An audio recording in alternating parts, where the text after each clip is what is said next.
everybody, my name is Mars. You can call me MG if you would like, and today I'm here to talk to you about all of the different series that I binged this year. There are 12 in total, there are 5 book series, and 7 manga series.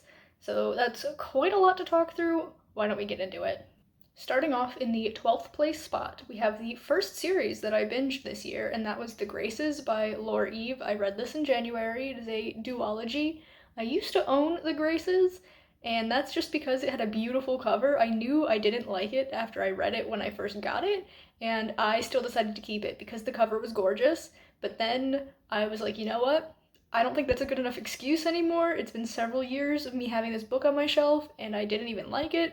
Let me read it and read the sequel and see if the sequel's any better, and then we'll go from there. So I did reread The Graces, and then I read the sequel, which is called The Curses, digitally, and it wasn't any better. These weren't terrible books by any means, they just weren't good.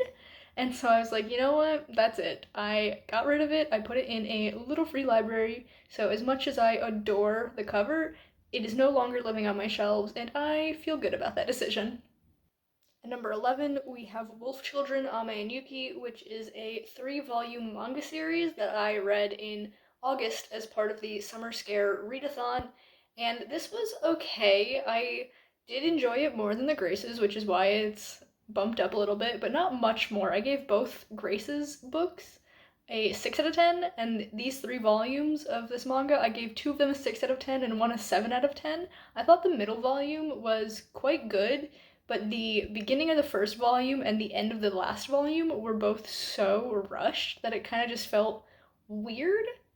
Also, the art style was interesting. This is about a woman who has 2 children with a wolf spirit, and then that wolf spirit gets killed, so she's raising these half-human, half-wolf spirit children on her own, and these children have the ability to turn into wolves, but, like, sometimes they look like real wolves, and sometimes they look like wolves with human faces, and it was so creepy. This is meant to be like a heartwarming story, but I could not get past the human faces on the wolf bodies. That was absolutely terrifying. So overall, it was an okay series, but nothing special.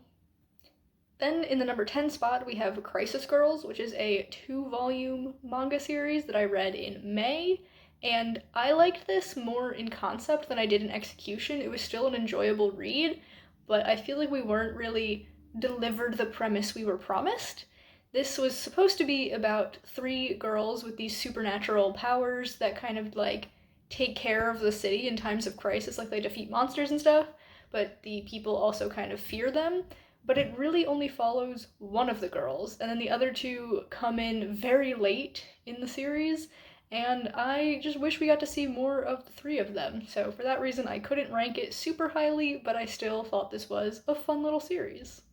At number 9, we have the first series where I actually have a physical book to hold up for you, and that was His Dark Materials by Philip Pullman. This is a trilogy. I read it in May. This is the first book, The Golden Compass, which everyone and their mother knows about. It's been adapted into a movie and a TV series. I haven't seen either, and I never read this as a kid. This was my first time reading it, and I loved this first one. I thought it was so good, and then I thought the second one was slightly not as good, and then the third one was slightly not as good as the second, so it was a little bit of a step down each time, but I still really enjoyed the series as a whole. I have these beautiful 10th anniversary editions. They have like this starry pattern on it. They have deckled edges, which isn't my favorite, and they have, I don't know if you can see, but there's a ribbon bookmark, so they're very beautiful, and I am glad to have them on my shelves. They look so stunning, and this is a series that I think I will consider returning to at some point in the future. Not anytime soon, because I just read it this year, but maybe a couple years from now. Next up, sitting at number 8 on my list, is Dorohedoro. This is a 23-volume manga series that I read in January, and I had such a great time with this. I didn't expect it to be as fun as it was. This is a manga that my boyfriend recommended to me, and he just has the best taste in things, at least when it comes to things he's recommended to me. He definitely knows my taste in manga, because this was a great time. It has sorcerers who do experiments on these humans, and our main character is someone who was experimented on, and he has a lizard head and no memory of what happened to him, so that's what he's trying to figure out, and that's kind of like the basis of the series. And it just goes on from there, and it is a wild time. I have not watched the anime yet, but it is on my list of things to do because I did really enjoy this series.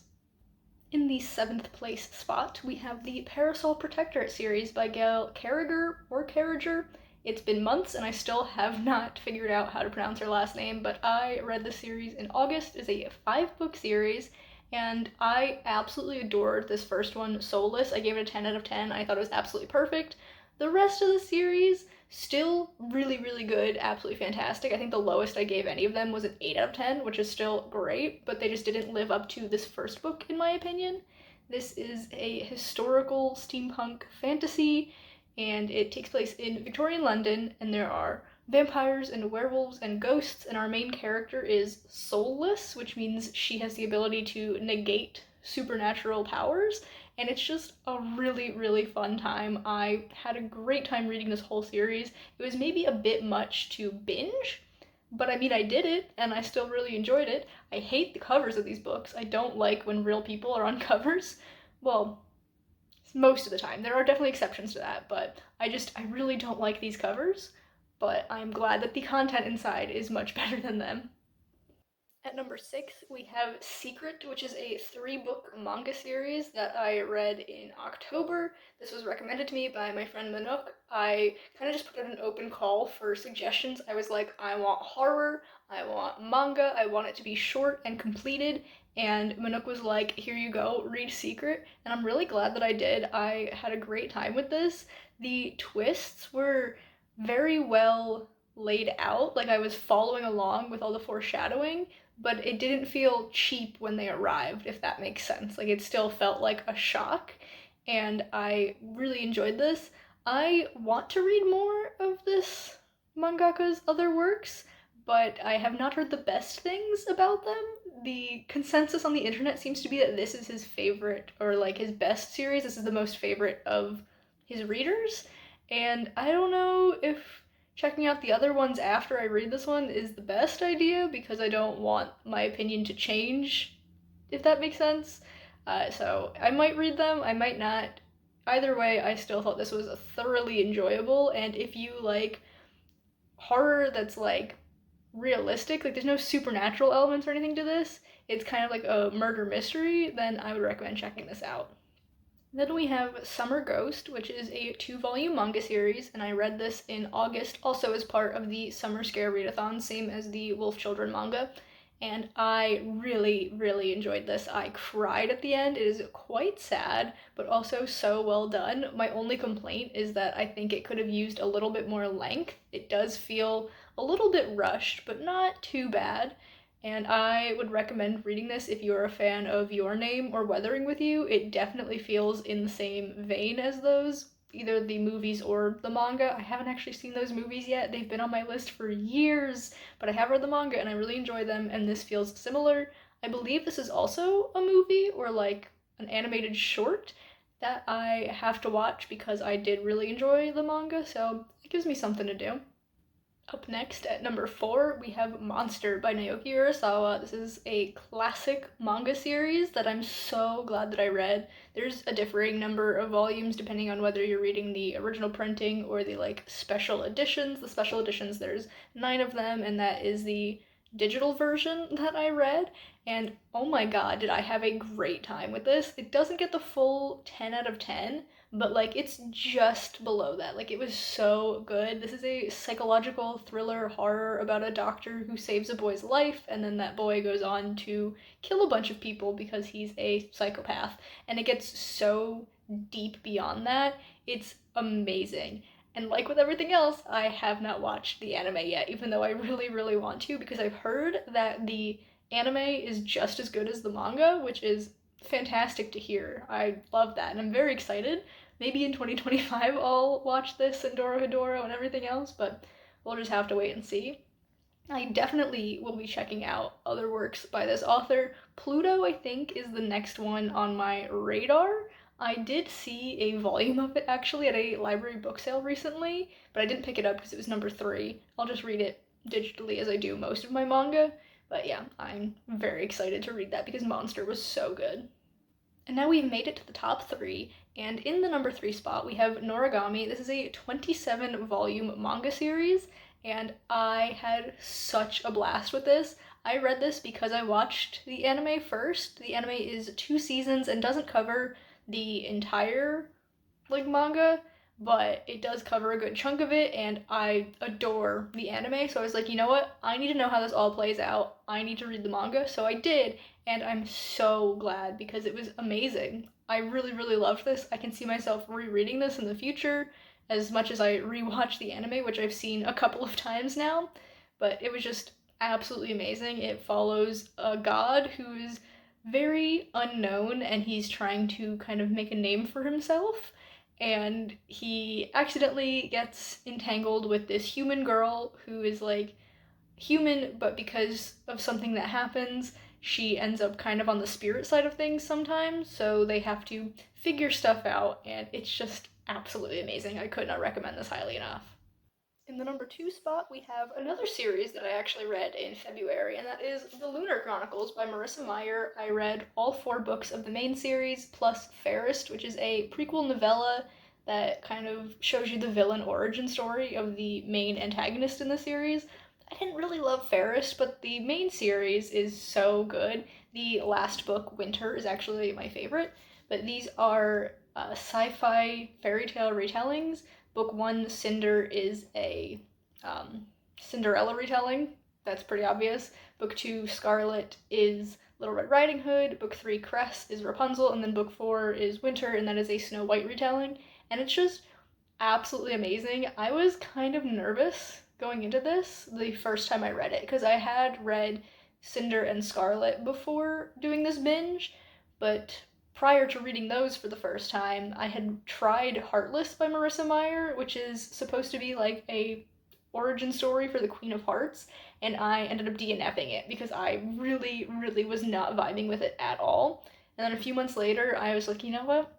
I'm gonna give her another shot. And I read Cinder and Scarlet and absolutely loved them, so I'm very glad I gave Marissa Meyer a second shot. I will be checking out the rest of her books at some point in the future, as I say with everything that I want to check out. But yeah, The Lunar Chronicles was so good, and I'm very glad that I read the series. There is a short story collection that I think is an epilogue to the series, and there's also a 2-volume graphic novel series that follows one of the main characters that isn't one of our protagonists, if that makes sense. And I would like to get my hands on those at some point, but at this point in time, I don't have them. One day. That's all I can say is one day. And finally, the number 1 series that I binged this year is actually duology, so there's only 2 books, but that is the Earthseed Duology by Octavia E. Butler. This is book 1, The Parable of the Sower, and then book 2 is Parable of the Talents. I gave this book a 10 out of 10. It is absolutely perfect. I will take no criticism on it. It is an amazing book. Absolutely flawless. It's so good. Book 2, I didn't like quite as much for just personal taste reasons, but it's still amazingly written. Very, timely, we'll call it. I had an interesting time reading this series. And by the way, all of the regular book series, I did do vlogs of me binging. I didn't do that for the manga because that would just take so long, and plus it's not as interesting, I think, when I vlog ebooks that I'm reading, but that's besides the point. But I will leave the links to all of the series vlog things that I have. That's what I was trying to get at, but yes. I did just read this very recently, and it's still very fresh in my mind, and I am sticking with my initial thought that this is the best series that I binged this year. It was very, I don't want to say fun because a lot of really bad things happen to our characters, but we'll go with cathartic. It was very cathartic to read this, and I can see myself returning to this again and again and again in the future, so it definitely deserves the number 1 spot. So there we have the ranking of all of the series that I binged this year. If you are a series binger, let me know down in the comments what the best series you binged recently was. If you're not, also feel free to talk about that, because I do love binging series, but I don't do that for every series that I read. So I'm curious as to people's opinions on whether or not they enjoy binging series. How many times am I going to say binging in this outro? I'm not going to say it anymore because I'm going to do the actual outro. That is all from me today. If you've enjoyed this video, be sure to give it a big thumbs up. You can subscribe to my channel for more content, and that way I will see you guys in the next one. Bye, everyone.